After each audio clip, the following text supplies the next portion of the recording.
Nesse vídeo eu pretendo responder uma série de questões que me surgiram outro dia conversando com pessoas, conversando com colegas, com alunos, a respeito da manipulação e do egoísmo e principalmente a seguinte pergunta: por que pessoas egoístas e manipuladoras não conseguem se perceber como tais? Conversando com pessoas próximas, eu percebi que muita gente que teve que lidar com pessoas que são muito egoístas ou manipuladoras, e normalmente as coisas andam juntas, muitas vezes as duas coisas juntas, percebem que essas pessoas não percebem que são egoístas e manipuladoras. E essa foi uma questão, as pessoas me perguntaram o que eu pensava disso e eu fiquei alguns dias buscando compreender melhor esse tipo de fenômeno, né? Bom, então o que eu quero pensar por que as pessoas que são manipuladoras ou são egoístas, elas não conseguem notar sua própria manipulação e seu egoísmo. Muitas vezes essa manipulação e esse próprio egoísmo são notados, pelas pessoas de fora como eles estão nos enganando, estão nos enganando, né? Muitas vezes a própria pessoa que manipula e é egoísta não entende o que está acontecendo. Ela entende que os outros são, e eu vou tentar, às vezes é uma convicção real, tá? De que elas não são manipuladores, não são egoístas, que os outros que podem estar sendo, né? Tudo isso vem da percepção que muitas pessoas têm de que pessoas egoístas acusam os outros de egoístas, ou pessoas manipulatórias acusam os outros de manipulatórios, mas não assumem seus próprios problemas, né? Então, o que esse vídeo busca responder por que isso acontece, né? Então, antes de tudo, o que define o egoísmo e o que define a manipulação, né? O egoísmo, a gente diz que alguém é egoísta quando a pessoa é orientada pelo próprio interesse em detrimento dos outros, né? Uma pessoa egoísta não se importa se você está magoado, se ela precisa algo de você, ela vai ir a você, buscar você para conseguir o que ela precisa. Você pode estar decepcionado, pode estar triste, né? Ou se ela precisa de algo, seja material, seja emocional, apoio emocional, ela precisa, por exemplo, pessoas egoístas tendem a não ser recíprocas, né? O que isso significa que elas, se você precisa de apoio emocional, elas não vão te dar, né? Mas se elas precisam, elas vão ir a você e te induzir de alguma forma a dar esse apoio, mesmo que isso te machuque. Então, o egoísmo tem a ver com a busca do interesse próprio em detrimento dos outros, não ter, em certa forma, uma pessoa egoísta tem baixo nível de empatia, né? Tende a ser uma pessoa mais competitiva, que busca os interesses próprios e não se importa tanto com o que isso provoca nas pessoas. Bom, a manipulação, de outro lado, e essas duas condutas podem vir associadas e geralmente vêm, significa induzir alguém a pensar da forma que você quer que ela pense, ou na forma que convém, né? A manipulação não é diferente de convencimento, né? Convencimento a pessoa A tem um argumento, a pessoa B tem um argumento, uma pessoa pode convencer a outra desse argumento, a outra pessoa pode convencer a outra desse argumento, né? O convencimento exige um diálogo, né?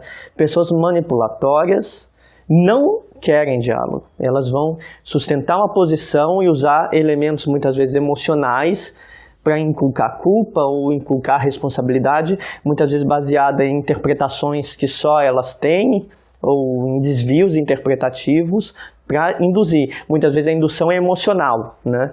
Se usa de uma emoção sua, por exemplo, uma pessoa manipuladora pode usar seu afeto, ou seja, um parente manipulador, ou um namorado, uma ex-namorada, pode usar seu afeto para induzir a pensar favoravelmente deles, né? Ou para induzir algum tipo de pensamento ou te convencer de algo. Não é um mero convencimento, né? O convencimento, como eu disse, envolve diálogo, mas quando envolve tipo uma tentativa de imposição por meio de uma indução emocional, né, a um estado emocional, aí nós temos uma manipulação, né? Os dois conceitos normalmente andam juntos nas pessoas, eles se mostram na vida real em conjunto. A maioria das pessoas egoístas é também manipuladora, a maioria das pessoas manipuladoras é também egoísta. Pode ocorrer casos em que uma coisa não acontece com a outra, mas normalmente não é assim. Bom, qual é o problema? Pessoas egoístas e pessoas manipuladoras não se entendem como tais e dizem que os outros são. Isso quem conviveu com pessoas assim sabem. Os outros são manipuladores, os outros são... o outro é egoísta, né? Provavelmente, sempre essas pessoas vão dizer que o outro é egoísta quando o outro se recusar a dar o que eles querem ganhar, né? Se eles querem afeto e o outro recusa, o outro é acusado de egoísta. Por exemplo, se eles querem atenção, ou se eles querem um bem, né? O outro é egoísta. Então eles querem ganhar de você alguma coisa. Se você tem limites e fala, olha, o que você está fazendo, me procurando me magoa, então você é egoísta, né? Ou a manipulação funciona do mesmo jeito. Eles vão tentar te manipular e te induzir a um estado emocional para conseguir os seus fins. Se eles não conseguem induzir esse estado emocional, eles vão dizer que você é manipulador, mas vão te ver como manipulador porque você resistiu à manipulação. Então há uma tendência que seja feito isso, né? Que seja feito essa inversão em caso de fracasso das intenções deles, né? Mas por que isso? Porque eles em algum momento da vida identificaram esse modo de operar, esse modo de induzir, de buscar seus interesses como eficiente. Então, quando não funciona, eles não identificam que tem um problema neles, eles identificam que tem um problema na pessoa que não permitiu que isso funcionasse, né? Então, eles veem que o mundo que parece que não funciona certo, eles funcionam, né? Eu diria que essa forma de pensar é uma espécie de modelo de comunicação, um modelo linguístico que elas aprenderam na infância, que significa um padrão comportamental. Você atribui o nome de uma linguagem, por exemplo, a pessoa egoísta pode não se ver egoísta porque cresceu numa família em que o egoísmo é regra, onde muitas pessoas são egoístas e buscam seus próprios interesses. Então ela acha que buscar seus próprios interesses é se proteger. Buscar seus próprios interesses é ser justo, é defender sua própria individualidade, ter que fazer algo pelos outros, ou seja, ser recíproco não é justiça, né? Ou ser recíproco, porque acontece um grande problema nisso pessoas egoístas exigem dos outros atenção. Exigem dos outros, são muito carentes, digamos assim. Exigem dos outros atenção, exigem dos outros que façam coisas por elas. Mas se o outro está decepcionado com algo triste, procurar elas para ganhar atenção, ganhar apoio, elas não dão, porque elas veem isso como exploração, né? Elas veem isso como exploração. Então há uma tendência inversa. Então elas aprenderam, de certa forma, num contexto familiar, que serviu como contexto linguístico, que fez elas não atribuírem esses significados ao egoísmo ou à manipulação, o significado que nós temos, o significado... elas não conseguem atribuir nas próprias ações dela porque foram normais naquele contexto de criação, né? Então elas veem nos outros elas veem nos outros esses atributos, mas não veem em si. Porque elas em si elas acham que foi algo normal e que não tem nada de errado. E porque no processo de pensamento também não funciona assim, isso eu vou explicar depois. Então, por que alguém se torna egoísta ou manipulador? Essa é a primeira questão. Porque aprendeu como modelo, por seus cuidadores, esse era um modelo de cuidado.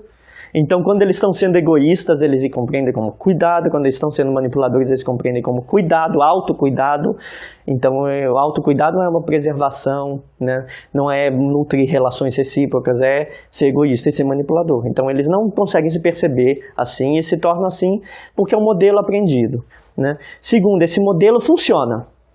Pelo menos na família deles, ou pelos cuidadores, ou num contexto que eles tiveram que crescer, funcionou. Ou seja, eles podem ter crescido num contexto de relações de disputa, né, entre pessoas muito egocêntricas, né, que buscavam cada uma mais atenção que a outra, ou num contexto em que você só conseguia algo se você fosse muito enfático, quase como uma extorsão, ou que você tivesse que manipular emocionalmente para conseguir algo, né?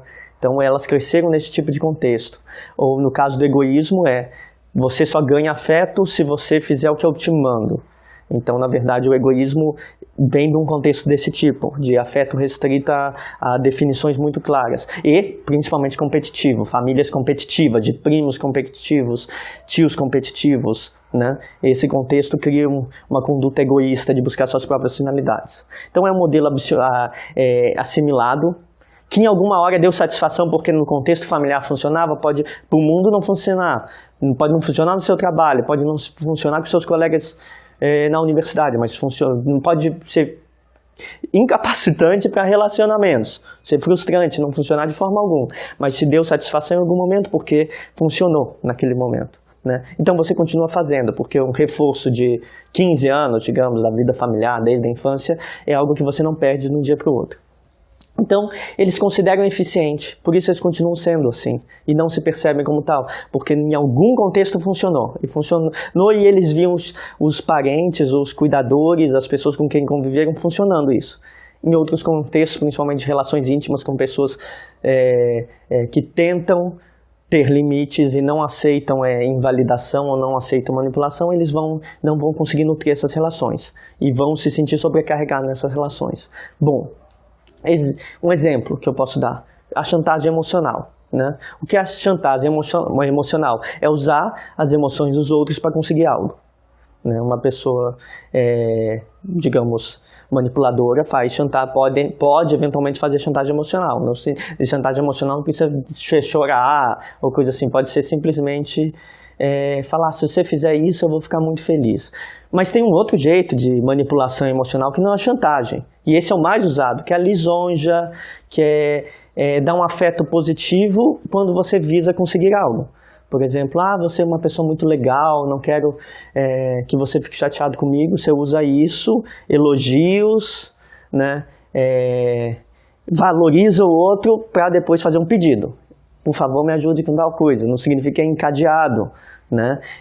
As coisas não acontecem exatamente assim, mas vira um elogio, uma busca, uma tentativa de agradar, mas que no final tem um objetivo, né? Às vezes a própria pessoa não percebe, e isso eu vou explicar também mais adiante. Então essa questão do desenvolvimento do egoísmo e da manipulação tem a ver com o fato de, no ambiente primário, no ambiente da casa, onde foram criados, do lugar onde foram criados, aquilo não era manipulação e nem egoísmo. Eles não conseguem perceber que os outros os percebem como manipuladores ou egoístas, ou não aceitam que eles percebam, porque no contexto em que eles foram criados, aquilo era o padrão normal. Então eles acham, isso que eu faço é absolutamente normal, é o que as pessoas fazem. Então eles não entendem como, não percebem dessa forma. No ambiente social, o que elas não entendem é que no ambiente social há outros acordos. Em geral, acordo de reciprocidade, a não ser em ambientes altamente competitivos, como o ambiente empresarial, ambiente político, onde egoísmo é bastante funcional, porque nesses ambientes você tem que ser melhor, tem que agir por si, né? É uma luta, né? Em ambientes, na maioria dos ambientes de trabalho, de estudo, em relações amorosas, você não consegue ser bem-sucedido sendo competitivo. Você pode até você consegue até ser bem-sucedido, mas você não consegue ser bem visto.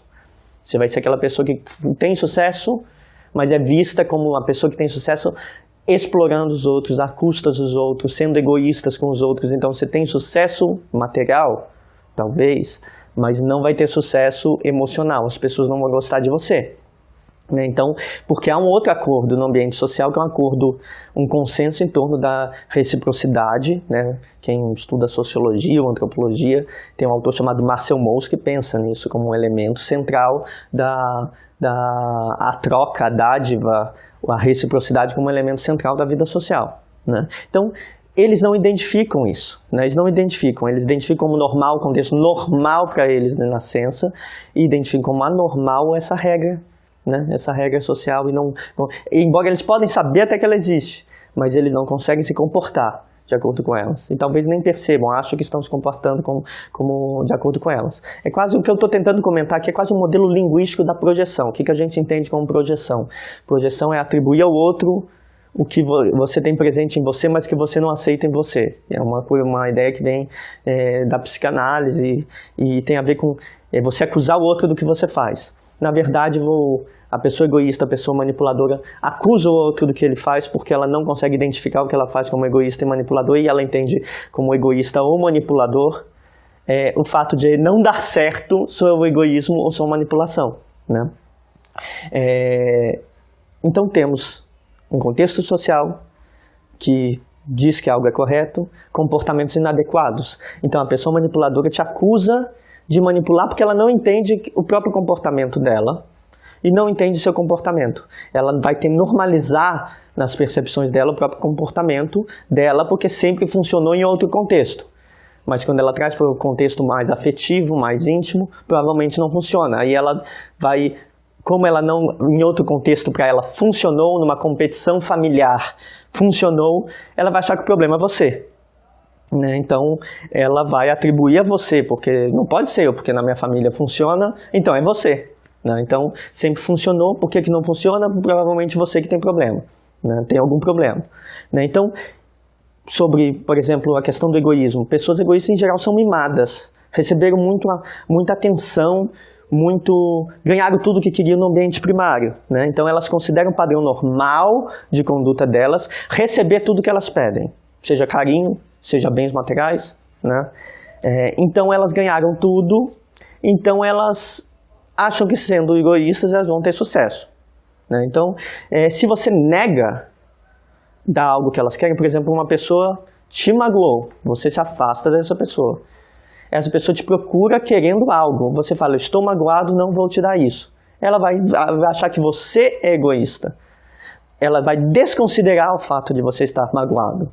O fato de ela ter feito anteriormente algo que te deixava triste. Porque ela acha que as pessoas devem dar algo para ela porque os pais davam algo em excesso para ela. Então, assim, o egoísmo é visto como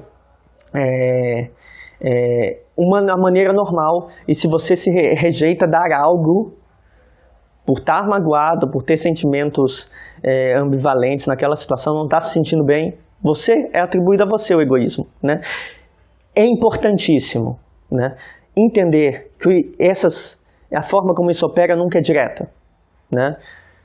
As pessoas não vão pensar, eu vou lá extrair o que eu quero do outro, eu vou induzi-lo emocionalmente para me dar o que eu quero. Não.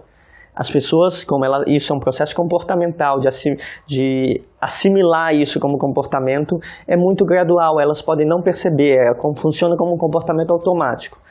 Se a gente for parcelar esse comportamento, a gente vai ter primeiro a pessoa enfrentando uma dificuldade, depois ela vai sentir algo que faz buscar alguém, e depois busca alguém para o seu uso. Por exemplo, você está escrevendo um texto, você é um acadêmico, gostava muito do Alan, você tem problemas com o Alan. O Alan não quer mais falar com você. Você tem uma dificuldade, a partir dessa dificuldade você vai pensar, poxa, o Alan é um cara legal, ele conseguia fazer essas coisas, sinto falta do Alan, vou falar com o Alan. Vai lá, fala com o Alan, né? Aí você fala com o Alan e tenta ser agradável, lisonjear, criar um contexto agradável, para em seguida, daqui a algum tempo, fazer um pedido, me ajude com o meu projeto, me ajude com o meu texto, né? Mesma coisa, egoísmo, você precisa que alguém faça alguma coisa para você, né? O egoísmo, a manipulação funciona desse jeito, preciso que alguém faça alguma coisa por mim. Você primeiro tem a dificuldade, não consigo fazer sozinha, né? Não consigo fazer sozinho, você vai, antes de tudo, usar esse processo de se aproximar. Você vai sinto falta da pessoa, acho que eu agi mal, né? Primeiro vem essa coisa, diante de uma dificuldade você busca os outros. Essa também é uma outra coisa importante. Pessoas que apresentam esses comportamentos manipulatórios, egoístas, diante das dificuldades eles vão buscar induzir os outros a resolver seus problemas ou induzir os outros a achar soluções, né? Vai funcionar junto a manipulação e o egoísmo, vai funcionar como uma indução dos outros a resolver suas questões, né? Só que primeiro elas sentem, tem uma dificuldade. Segundo, não consigo resolver essa dificuldade. Aí elas vão pensar em quem resolveria essa dificuldade. Elas podem ser diretas, liga, olha, eu tenho um problema, me ajuda, por favor, estou com muitas dificuldades. Mas elas podem simplesmente falar, poxa, você é uma pessoa legal, a gente podia voltar a conviver. E aí faz os pedidos, né? E não significa que ela vai estar ligando uma coisa à outra, ela não vai estar ligando. Só que a questão que você percebe quando existe manipulação e egoísmo é que, uma vez satisfeitos os pedidos, a pessoa não vê mais necessidade no seu convívio. Né? Você ajudou ela, você ajudou ele, né? O cara está com um problema financeiro, precisa de uma ajuda sua, você ajuda, a pessoa some. Né? Só reaparece quando você for atrás para cobrar a dívida. Né? Então a pessoa só vai ser agradável para conseguir um objetivo, um empréstimo, um auxílio, apoio emocional, ou seja, a pessoa está carente, que é apoio emocional, perder um familiar, não tem ninguém para ajudar ela, que é apoio emocional, então ela vai te buscar para realizar um fim. Uma vez satisfeito o fim, parece que o sentimento legal, de ser agradável, sumiu. É porque é esse o meio que ela usa, o meio que essa pessoa usa para atingir o que ela está buscando. Né? Então o que a gente tem em pessoas egoístas ou manipuladoras é que elas atribuem egoísmo e manipulação sempre que alguém se recusa a ser manipulada por elas ou recusa a dar o que elas buscam. Né? Ela não consegue localizar nos outros, localizar em si essa conduta como anormal, porque em algum contexto ela foi normal. Então eles localizam fora, localizam na sociedade, localizam nas pessoas que estão próximas deles. Né? Então ele funciona, e o egoísmo e a manipulação acabam se perpetuando assim, porque eles funcionaram no passado para essas pessoas num contexto de relação com seus cuidadores. Podem funcionar no contexto moderno de vida em ambientes extremamente competitivos, né, como ambientes empresariais, ambientes políticos, a competição, né? O egoísmo e a manipulação funcionam na competição, mas ela não vai funcionar numa relação íntima, não vai funcionar numa relação, num tipo de trabalho ou de estudo que exija maior cooperação. Né?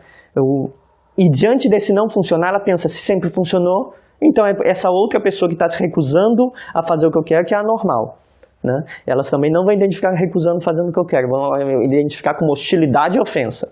Uma pessoa egoísta, uma pessoa manipuladora, quando alguém resiste à manipulação ou ao egoísmo deles, eles pensam o outro como hostil. Né? Então o que acontece trata-se de uma interpretação centrada na própria experiência.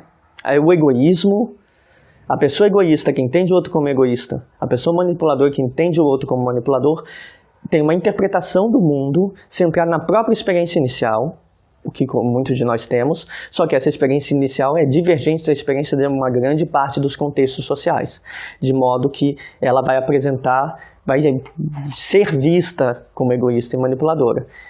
Logicamente, em relacionamentos íntimos, isso aumenta o grau de problema, porque é uma pessoa que vai tentar explorar parceiros ou ex-parceiros, vai tentar explorar amigos, vai tentar induzir amigos a fazer o que elas querem, induzir amigos a pensar como elas querem, induzir o parceiro a pensar como elas querem, fazer tudo o que elas querem. E uma vez contrariadas, elas vão ver que o parceiro é um problema, que a pessoa próxima é um problema, que o amigo é um problema, porque elas não são capazes de abstrair, sair dessa sua própria experiência inicial.